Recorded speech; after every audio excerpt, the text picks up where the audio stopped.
Bab 457 Pertukaran Setara. Di-upload oleh Baca Suara. Jangan lupa like dan subscribe, agar kami semangat upload lebih banyak. Baru saja. Arthur Leywn. Aku menyaksikan para Wright berjatuhan, terlepas. Mantra yang selama ini melindungi mereka berganti kulit dari mayat mereka saat mereka jatuh ke tanah. Kabut tipis darah menggantung di udara, menandai tempat mereka mati seperti batu nisan tak berwujud. Ketika kabut merah memudar, aku memasukkan jari-jariku ke dalam tulang dada, rasa gatal yang tidak menyenangkan di bagian inti tubuhku mengingatkanku akan kegagalanku, padahal aku seharusnya merasakan pancaran kemenangan. Di belakangku, Winsome memimpin dua naga yang terluka ke tanah, sementara Charon masih mengejar tiga Wright lainnya ke utara. Haruskah kita mengejarnya? Sylvie memproyeksikan, suaranya tidak yakin dalam pikiranku. Tidak, mendarat di Winsome, pikirku, berhati-hati agar amarahku tidak tumpah padanya. Kepada Regis, aku menambahkan, apa status penguasa? PC, Regis mengirimkan kembali, bersama dengan gambaran mental dari Fritra yang terikat dan tertekan mana yang melotot dari tanah. Sylvie mendarat dengan kasar, cakarnya menancap di tanah lunak lembah dataran rendah. Aku melompat dari punggungnya, menghantam tanah dengan suara keras, dan mulai berjalan menuju Winsome dan naga lainnya. Arthur, pikir Sylvie memperingatkan. Siapakah di antara kamu yang menjadi pemimpin di sini? Aku bertanya, meskipun mataku mencari jawaban pada Winsome, bukan pada dua naga yang sudah usang dalam pertempuran. Naga hitam besar itu telah bertransformasi, kembali ke wujud humanoidnya, yang tinggi dan berdada lebar dengan rambut gelap acak-acakan dan janggut pendek. Dia memiliki bekas perubahan warna hijau samar di sekitar mata dan lehernya. Dia menegakkan tubuh, merasa kesal dengan nada pertanyaanku, dan mengambil langkah pasti melewati Winsome untuk menghadapku. Aku, dan kamu pastilah orang yang lebih rendah, uff. Punggung tanganku menghantam sisi wajahnya dengan retakan seperti guntur. Asura itu terhuyung mundur, tersandung. Keheningan yang terjadi kemudian memekakkan telinga. Winsome memandangku tanpa ekspresi, satu-satunya tanda keterkejutannya adalah alisnya yang sedikit terangkat. Mulut Asura perempuan itu ternganga, matanya yang berbingkai merah menatap tak percaya pada kaptennya. Asura berjanggut hitam itu sendiri tampak linglung, salah satu tangannya yang berlumuran lumpur menempel di sisi wajahnya tempat aku memukulnya, matanya tidak fokus ke arahku. Wanita itu, yang armor putihnya berlumuran darah, tersadar dari pingsannya dan mengambil langkah agresif ke arahku, sebuah tombak panjang muncul di genggamannya. Beraninya kamu, lebih rendah.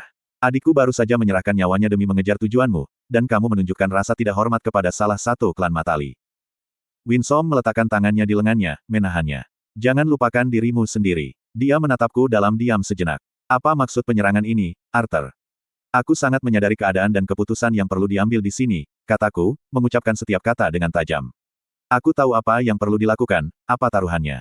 Namun apakah pemikiran untuk menyelamatkan orang-orang yang dipercayakan untuk kamu lindungi tidak terlintas dalam pikiran kamu?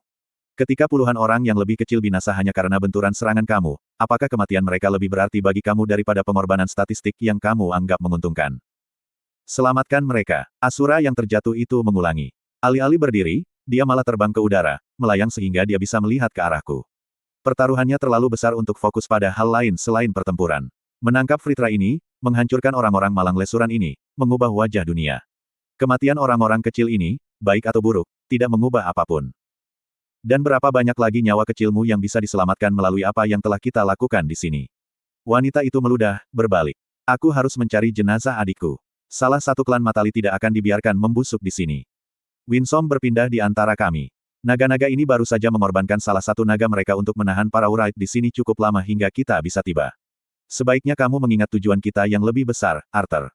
Aku tidak buta terhadap pengorbananmu, kataku, menyikapi jawabanku pada wanita asuran itu. Tetapi tindakanmu hari ini dingin dan bertentangan dengan misi yang membawamu ke sini. Setelah kamu tidak berperasaan mengabaikan kehidupan manusia di sini hari ini, apakah kamu berharap keluarga korban akan berduka atas kehilangan kamu sendiri? Kepalanya menunduk sedikit saat matanya beralih dariku, lalu dia terbang menjauh. Asura berjanggut hitam itu menggelengkan kepalanya. Kamu boleh berpura-pura menjadi asura sesukamu, Arthur Lewin, tapi jelas bahwa kamu masih mempunyai pandangan picik terhadap yang lebih rendah. Untungnya begitu, jawabku, merasakan sebagian amarahku mereda, dikesampingkan oleh rasa melankolis yang pahit. Sebenarnya, para penjaga ini tidak bertanggung jawab penuh atas apa yang terjadi di sini. Hanya satu orang yang dapat mengklaim kehormatan yang meragukan itu, dan aku akan segera membawanya. Namun pertama-tama, ada detail penting lainnya yang memerlukan perhatian aku. Asura berjanggut hitam itu terbang mengejar rekannya, dan aku memunggungi Winsome dan mulai berjalan melewati rawa-rawa. Sylvie telah berubah dan bergabung denganku. Winsome tidak berkata apa-apa, tapi dia melangkah ke sisi Sylvie. Tak jauh dari situ, di tepian sungai kecil yang nyaris tercekik oleh runtuhan batu dari gunung yang runtuh, Lilia Helstea telah mengumpulkan sejumlah orang, para penyintas dari kelompok yang terjebak dalam baku tembak konflik ini. Mereka berjuang untuk mengumpulkan luka-luka mereka dan bergerak lagi, tetapi semuanya terhenti ketika aku mendekat. Lilia tampak seperti berada di ambang pintu kematian. Rambut coklat panjangnya kusut karena lumpur dan darah, sebagian besar kulitnya dipenuhi luka robek dan lebam hitam, dan, yang membuatku ngeri, dia kehilangan sebagian besar kulit di tangan kanannya. Aku mendapati diriku tiba-tiba dibawa kembali ke masa kanak-kanakku di Sirus, tinggal di rumah keluarganya, mengajari dia dan Eli sihir secara berdampingan, memastikan bahwa mereka berdua terbangun dan membentuk inti. Lilia sudah seperti saudara bagiku saat itu, dan aku berutang padanya lebih dari sekedar perlindungan lemah yang dia terima dari para naga. Namun, aku tidak menemuinya. Saat mata semua yang hadir tertuju padaku, aku tahu peranku di sini bukan untuk memberikan kenyamanan padanya sendirian, tapi untuk memanggil semua orang sebagai tombak di Caten. Bagi yang belum mengenal aku, nama aku Arthur Liwin, aku memulai. Aku sungguh menyesal atas apa yang kamu alami di sini hari ini, namun aku juga merasa senang melihat begitu banyak orang yang selamat dari pertempuran mengerikan ini. Umum. Melihat ke kiri, aku melihat seorang pria yang cacatnya parah akibat efek suatu mantra. Dia kelihatannya tidak akan bertahan 10 menit lagi, tapi entah kenapa dia masih berdiri. Kamu adalah Lens. Dia melihat sekeliling ke yang lain, lelah tetapi segar kembali. Itu mantra Dewa Lens. Mantra yang ditimbulkan oleh kedatanganku pada para penyintas lainnya pun hilang, dan beberapa orang menyerbu ke arahku dan Sylvie, beberapa berterima kasih padaku, yang lain memohon padaku untuk mengeluarkan mereka dari sana, untuk menyelamatkan atau menyembuhkan mereka. Yang terburuk dari semuanya adalah mereka yang memohon padaku untuk mencari orang yang mereka cintai di reruntuhan jalur pegunungan. Sylv, aku ingin kamu tinggal bersama orang-orang ini. Bantu mereka semampu kamu. Ikatanku segera melangkah maju, tampak bersinar dengan cahaya batin yang menarik semua perhatian padanya dan membungkam para penyintas. Damai, teman-teman, tolong. Kami ingin kamu semua keluar dari sini dan menuju penghasil emisi. Sekarang mari kita perhatikan kesehatan semua orang. Winsom, tinggallah dan bantu aku. Jadilah efisien namun teliti, kita harus. Perhatianku kembali tertuju pada Lilia. Dia memberiku anggukan kecil, nyaris tak terlihat, dan aku mencoba mengungkapkan kesedihanku atas apa yang dialaminya hanya dengan mataku. Kemudian, mundur beberapa langkah saat Sylvie dan Winsom menjadi pusat perhatian, aku mengaktifkan God Step, mengikuti jalur eterik kembali ke gua di bawah reruntuhan. Regis sedang duduk bersila dan menatap Sovereign. Seharusnya kau memukul tusukan itu dengan segenggam eder, katanya, berbalik untuk melihat dari balik bahunya ke arahku. Aku perlu mengirim pesan, bukan memulai perkelahian, pikirku kembali. Dengan lantang, aku berkata, kamu tiba di Caten dalam gelombang darah, Oludari. Di Catian dan Alakrian sama. Aku di sini bukan untuk bernegosiasi atau barter dengan kamu, Fritra, dan aku belum yakin bahwa tindakan terbaik bukanlah membunuh kamu begitu saja. Yakinkan aku bahwa aku salah. Mungkin, jika kamu melepaskanku, kita bisa berbincang dengan cara yang lebih nyaman. Niat Edriku menekan Asura yang terikat itu seperti sebuah sifat buruk, mencuri nafas dari paru-parunya. Kami memulai dengan buruk. Baiklah. Kamu sama haus darah dan dinginnya dengan penampilan kamu di Victoriat. Dia bernapas sedikit lebih lega saat aku mengurangi kembali tekanan yang aku keluarkan. Kamu cukup cerdas untuk tingkat yang lebih rendah, bukankah seharusnya kamu sudah memikirkan semua ini sekarang? Apakah kamu sendiri tidak melihat sisa-sisa Sovereign Exeges? Aku tidak berniat menjadi korban nasib yang sama. Menurutmu Agrona membunuh Exeges, kataku, menarik sedikit detail yang bisa diberikan Lyra Dreyde. Mengapa dia melakukan itu? Mata Oludari menyipit. Mungkin kurang cerdas dibandingkan yang selama ini aku yakini. Dia berdeham, menatapku dengan tatapan gugup. Untuk alasan yang sama kamu menyedot semua mana dari tanduk Punggawa Uto. Aku berlutut di sampingnya, tidak berusaha menyembunyikan kekesalanku. Bicaralah dengan jelas, Fritra. Kamu sepertinya tidak mengerti. Kamu adalah musuh dan ancaman sampai kamu membuktikan sebaliknya. Menjauhkanmu dari tangan Agrona itu sendiri merupakan sebuah kemenangan, dan aku akan membunuhmu untuk melakukan itu jika kamu tidak membuktikan niatmu. Sambil merengut ke arahku, dia mengambil waktu sejenak untuk menenangkan diri, lalu berkata, di atas segalanya, Agrona mencari konsentrasi kekuatan. Dia berpikir untuk menemukannya di reliktem, di antara tulang belulang jin, tapi yang mereka tinggalkan hanyalah pernak-pernik tua dan labirin teka-teki yang sangat membosankan. Namun, dia tidak dibiarkan dengan tangan kosong, karena dia menemukan kegunaan rune, yang dengannya dia dapat membangun negara penyihirnya sendiri, yang ditenagai oleh darah basilis. Aku sudah mengetahui hal ini, kataku dengan masam, merasakan bahwa Fritra menari-nari di sekitar poin apapun yang ingin dia sampaikan. Tentu saja, bujuknya, taktik percakapannya berubah setiap detiknya saat dia berusaha menenangkanku. Mengontrol begitu banyak leser dan penyihir dengan cara ini memusatkan kekuatan mereka, menjadikannya miliknya, paham.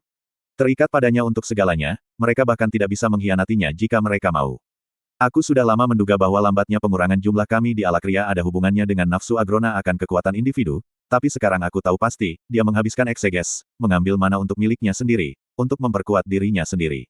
Dia tahu, kamu tahu, dia terdiam, matanya sedikit melebar. Aku mengangkat alis dan mencondongkan tubuh sedikit lebih dekat. Tahu apa? Fritra itu berguling telentang, berusaha terlihat acuh tak acuh namun hanya berhasil membuat dirinya semakin tidak nyaman dalam ikatannya. Kau tahu, aku kesulitan mempertahankan percakapan ini. Jika aku merasa lebih nyaman, itu akan menjadi. Tanganku melingkari tenggorokannya sebelum dia bisa menyelesaikan kalimatnya, dan aku membantingnya ke salah satu paku besi darah yang memperkuat gua ini. Menyihir pedang di tangan kiriku, aku menempelkan ujungnya ke pipinya sampai setetes darah mengalir di kulit pucatnya. Kesempatan terakhir, Fritra. Wajah tidak memihak Oludari lenyap, memperlihatkan teror yang ada di baliknya. Ketika aku melepaskannya, dia terjatuh ke lantai tertelungkup, anggota tubuhnya ditarik ke posisi yang tidak wajar oleh rantai. Kamu sendiri pasti bisa membuat Fritra yang bagus, dia bergumam di lantai batu yang tertutup lumpur. Kepalanya menoleh sedikit, dan dia bergoyang hingga dia terjatuh ke samping. Saat kami meninggalkan Epeotus, ada ratusan asura di antara klan Fritra dan sekutu kami. Kezes sudah lama bermain-main dengan makhluk di benuamu sebagai eksperimen kecilnya, tapi dia telah menyerahkan Alakria pada penelitian Agrona bahkan sebelum kita memutuskan hubungan dengan 8. Beberapa orang semakin menyesali penerbangan mereka yang terburu-buru dari rumah kami dan berusaha untuk kembali.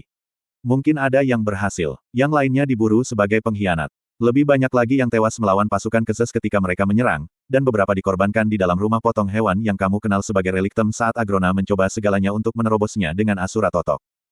Tetapi bahkan kematian tersebut tidak pernah benar-benar menjelaskan berkurangnya jumlah kita. Namun seiring dengan berkurangnya jumlah Fritra, populasi Alakria bertambah secara eksponensial.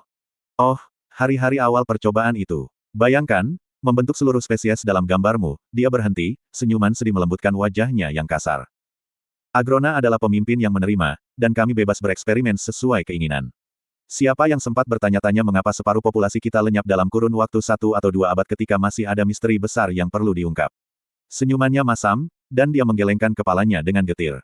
Kutukan pikiran Basilis. Sulit untuk melihat apa yang ada di depan kamu ketika pandangan kamu selalu tertuju pada 200 tahun ke depan. Slot iklan, kamu bisa pasang iklanmu di sini. Dan menurutmu dia telah, membunuh dan menyerap bangsanya sendiri sejak awal? Aku bertanya. Oh, tidak juga, lanjut Oludari sambil berjalan terseok-seok seperti cacing di tanah. Tidak, dia membutuhkan sesuatu yang istimewa untuk itu. Warisan, kataku tanpa ragu-ragu.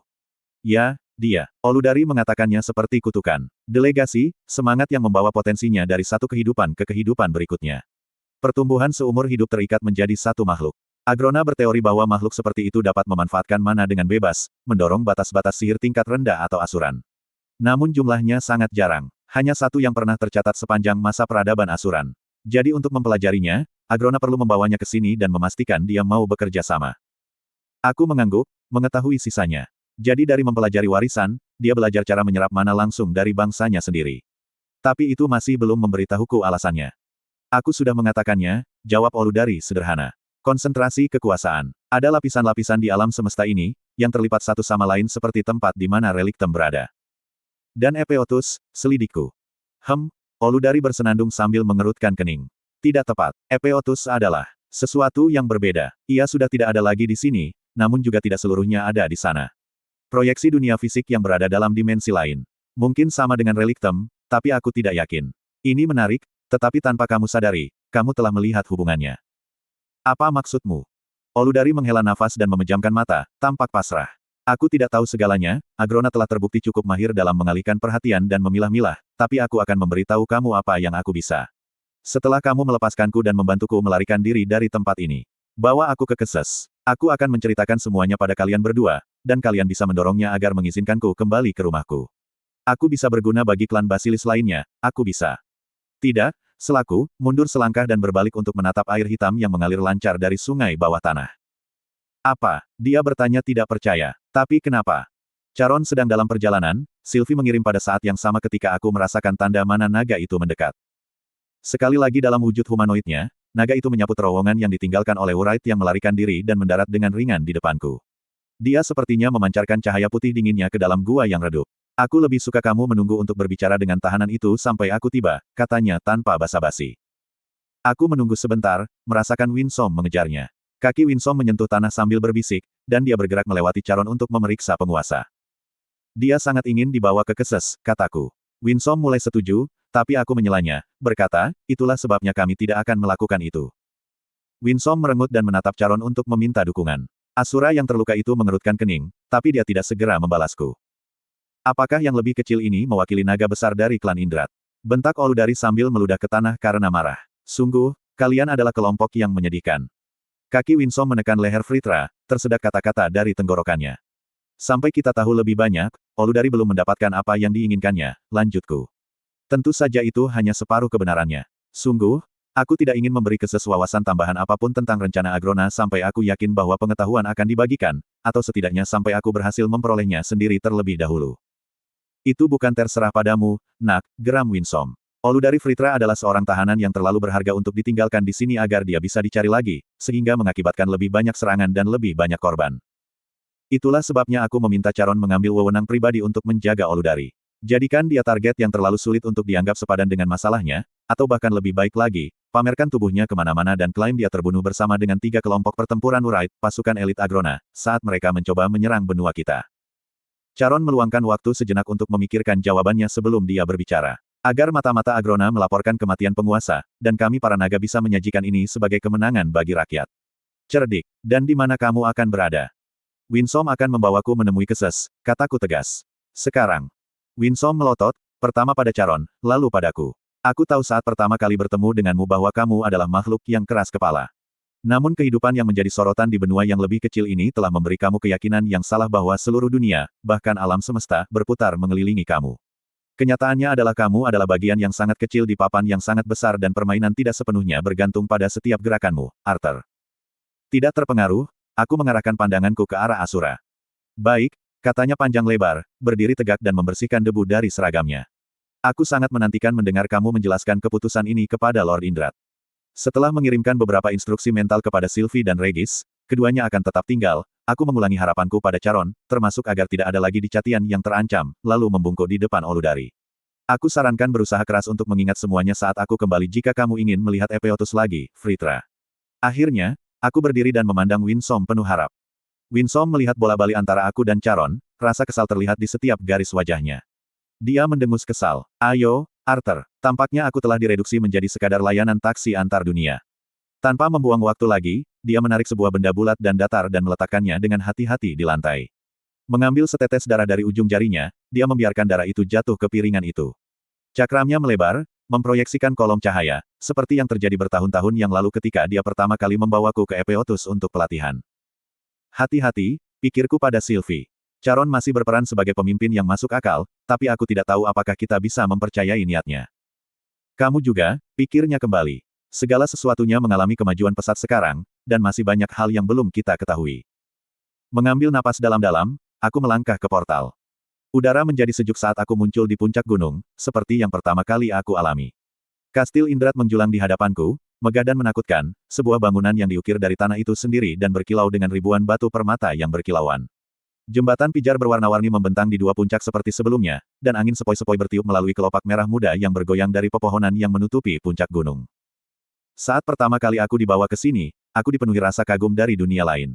Namun sekarang, api dingin dari amarahku yang tertahan membakar segalanya kecuali keinginan untuk menyelesaikan masalah ini. Winsome tidak menungguku, tapi berjalan pergi dan menyeberangi jembatan, bahkan tidak menoleh ke belakang. Aku mengikutinya namun tetap sadar akan sulur-sulur sihir yang menggeliat di dalam diriku saat aku melintasi jembatan mineral berharga. Kami mencapai pintu depan, yang dibuka sendiri oleh Winsome. Saat aku melangkah melewatinya, aula luas di baliknya bergerak dengan tidak nyaman, lalu tampak runtuh dengan sendirinya, membawaku bersamanya. Aku keluar dengan tersandung di ruangan bundar yang jauh lebih kecil. Aku berbalik, mencoba menentukan arah, pedang Edric sudah tergenggam di kepalan tanganku. Winsome tidak lagi bersamaku, tapi sesaat kemudian aku mengenali sekelilingku. Path of Insight yang sudah usang mendominasi bagian tengah ruang menara. Kehadiran yang kuat menekan Eder di tanganku dan mengusirnya dengan kekuatan semata. Itu tidak diperlukan di sini, suara Keses terdengar di seluruh ruangan. Aku menatap sekeliling, awalnya tidak melihatnya. Kemudian, dengan tiba-tiba yang membingungkan, dia berdiri di seberang lingkaran yang tergeletak di lantai. Aku tahu dia sedang memainkan permainan kekuasaan, mencoba membuat aku tidak seimbang dan membuat aku tidak nyaman. Aku mencengkeram diriku kuat-kuat. Napasku menjadi tenang, detak jantungku melambat. Mengenai dia dengan santai, aku menghela nafas pelan. Apakah kamu sudah tahu apa yang terjadi? Keses sedikit memiringkan kepalanya, mengirimkan gelombang gerakan ke rambutnya yang berwarna terang. Winsome telah menjelaskan sebagiannya. Selebihnya, dia bilang kamu akan memberitahuku. Hampir tidak menyambutmu. Sudah berapa lama aku berada di sini? Tentunya kamu memahami pentingnya kepulangan aku ke Dicaten. Dia memeriksa kuku jarinya, dengan tegas tidak menatapku. Mungkin kamu tidak akan terburu-buru jika kamu membawa cucuku dan Oludari dari klan Fritra bersamamu. Aku hanya membiarkan sedikit kerutan muncul di wajahku. Kamu menjanjikan perlindungan untuk Dicaten, menjamin bahwa konflik antar Asura tidak akan meluas ke benua itu, tapi aku baru saja datang dari medan pertempuran yang menewaskan lebih dari 200 Dicatian, dan aku tidak tahu berapa banyak pengungsi Alakrian sebelum itu. Bagaimana aku bisa mempercayaimu dengan Sylvie atau Oludari jika kamu tidak mau menepati kesepakatan kita? Ya, para Wright dan serangan mereka. Serangan yang sudah kamu peringatkan pada Charon beberapa hari sebelumnya, renung Kezes, tidak bergerak, mata kecubungnya yang cerah tajam dan serius seperti ujung pedang. Itu adalah satu hal yang Winsome tidak dapat jelaskan kepada aku. Bagaimana tepatnya kamu tahu bahwa para Wright akan menyerang Etistin? Jangan mengubah topik pembicaraan, balasku. Aku butuh jaminanmu bahwa naga yang seharusnya menjaga Dicaten akan memiliki prioritas yang jelas. Kami tidak membutuhkan orang-orang yang tidak berjiwa. Lubang hidung Kezes melebar, satu-satunya tanda kejengkelannya. Boneka tak berjiwa. Apa selanjutnya? Maukah kamu membentakku tentang tindakanku melawan jin lagi?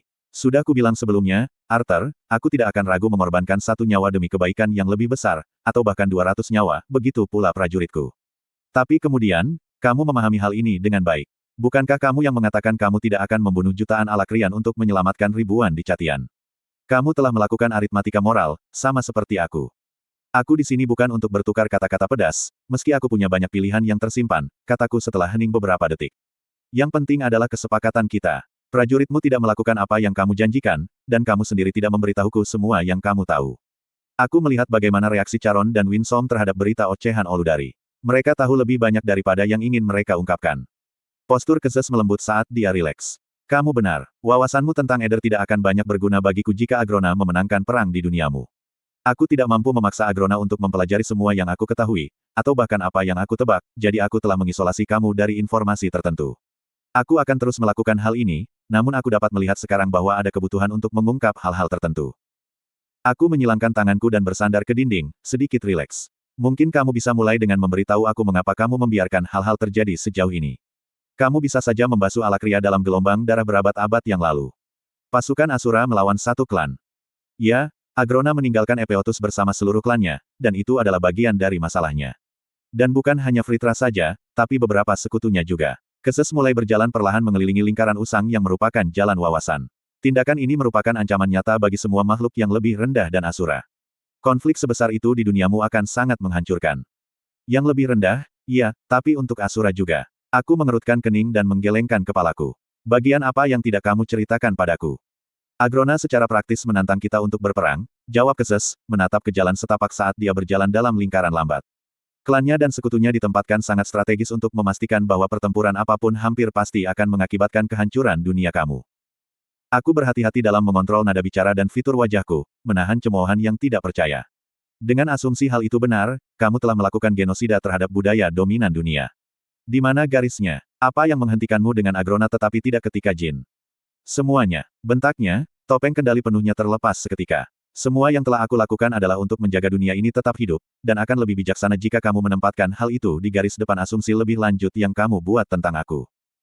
Dalam keheningan setelah ledakan tak terduga Kezes, kata-kata yang kuingat bergema kembali di benakku dari persidangan batu kunci terakhir. Dia memberitahu Jin bahwa penggunaan Eder oleh mereka merupakan bahaya bagi dunia. Dan Lady Sai Arem bilang dia memberi mereka semacam peringatan, sesuatu yang mendorong mereka untuk mencari melampaui batas dunia kita, tapi apa itu tadi? Meskipun ada keinginan untuk menekan Kezes lebih jauh, aku menyimpan pikiranku untuk diriku sendiri. Aku perlu memahaminya, tetapi aku harus berhati-hati. Kezes berdiri lebih tinggi, punggungnya tegak. Ketegangan sepertinya hilang seketika dari postur tubuhnya, dan dia mulai berjalan mondar-mandir lagi. Alih-alih berperang yang dahsyat, terlepas dari kemampuan kita untuk menang, aku mengirim pembunuh, sebanyak dan sekuat yang aku bisa ambil risiko.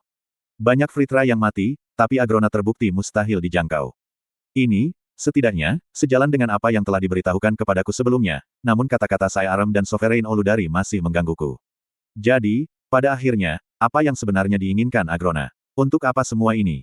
Kezes menghentikan langkahnya dan menghadapku. Izinkan aku berbagi dengan kamu sedikit tentang sejarah kita, Arthur, agar kamu bisa lebih memahaminya. Saat Epeotus masih menjadi benua ketiga di lautan antara Dicaten dan Alakria, Asura sangat mirip dengan elf di Elenoir. Nenek moyang kita adalah masyarakat yang terikat pada alam di sekitar mereka, dalam keseimbangan dengannya. Namun keseimbangan berarti perselisihan, dan melalui perjuangan terus-menerus, terjadilah pertumbuhan.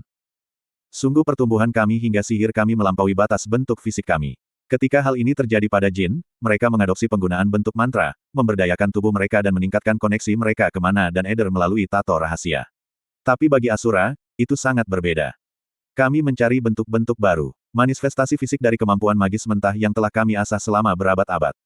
Kami menjadi naga, hamadryat, dan pantheon. Dan selama berabad-abad, ciri-ciri tersebut berevolusi menjadi aspek yang melekat pada ras kita, yang saling terpisah satu sama lain. Setiap cabang pohon keluarga Asuran tumbuh semakin unik seiring berjalannya waktu. Kami menjadi penguasa dunia, menaklukkan sihir dan binatang buas, makhluk yang jauh lebih mengerikan daripada yang sekarang menempati bis Glades kamu. Dan kemudian, ketika sumber daya kami habis dan keinginan kami untuk tumbuh semakin besar, kami mulai saling menundukkan satu sama lain. Para hantu, bukan tentara lesuran Agrona, tapi cabang kuno dari pohon keluarga Asuran, adalah pelanggar terburuk. Mereka adalah ras yang berperang, dan mereka membangun diri mereka di atas tulang belulang orang-orang yang mereka taklukkan. Pada akhirnya, setiap ras, setiap klan, terlibat dalam perang yang menyapu dunia hingga bersih, menenggelamkan benua, dan membakar lautan. Kami lupa bahwa kami pernah berada dalam kondisi seimbang dengan tanah saat konflik mendorong sihir kami ke kehancuran yang semakin besar. Hanya ketika hantu terakhir jatuh barulah Asura yang lain dapat melihat apa jadinya mereka. Kezes berhenti, mengamati reaksiku. Aku dengan hati-hati mempertimbangkan lapisan-lapisan ceritanya. Apakah ini sejarah atau alegori? Kezes memberiku senyuman geli. Keduanya, menurutku, inilah yang terjadi sebagaimana diceritakan dalam catatan kami, namun aku tidak sekadar memberi kamu pelajaran sejarah. Agrona telah membentuk sebuah bangsa yang sepenuhnya bergantung padanya. Dia telah menyingkirkan semua rival di Alakria. Dan dengan pasukannya, penyihir yang diselimuti rune, urait, dan bahkan warisan, dia berusaha menaklukkan duniamu, dan kemudian dia akan datang untuk merebut duniaku. Itu, Arthur, yang diinginkan Agrona, mengambil apa yang telah dibangun oleh rakyatmu dan rakyatku, menaklukkan dunia kita dan mengklaimnya untuk dirinya sendiri. Dia ingin memerintah semuanya, mengendalikan semuanya, dengan cara apapun. Aku mengangguk mengerti, merenungkan pernyataannya sambil menyembunyikan keraguanku yang semakin besar. Oludari sudah jelas dalam satu hal, Agrona mencari kekuatan individu, menghilangkan sekutu terkuatnya dalam proses tersebut. Sepanjang masa aku sebagai raja, sangat penting untuk memahami pentingnya orang-orang di sekitar kamu. Dan jika apa yang disarankan Oludari benar, maka warisan itu dimaksudkan bukan hanya sebagai senjata bagi Agrona, tapi sebagai alat baginya untuk menyerap mana dari kerabatnya. Agrona berulang kali menunjukkan dirinya berada 3 langkah di depanku, mengubah setiap situasi menjadi keuntungannya. Dan aku kemudian menyadari bahwa aku selalu kehilangan sesuatu yang penting bagi setiap kemenangan dalam perang pemahaman. Hal yang Kezes sendiri sembunyikan dariku. Aku dengan hati-hati mempertimbangkan kebohongannya saat ekspresiku berubah menjadi senyuman penuh terima kasih. Terima kasih sudah jujur padaku, Kezes.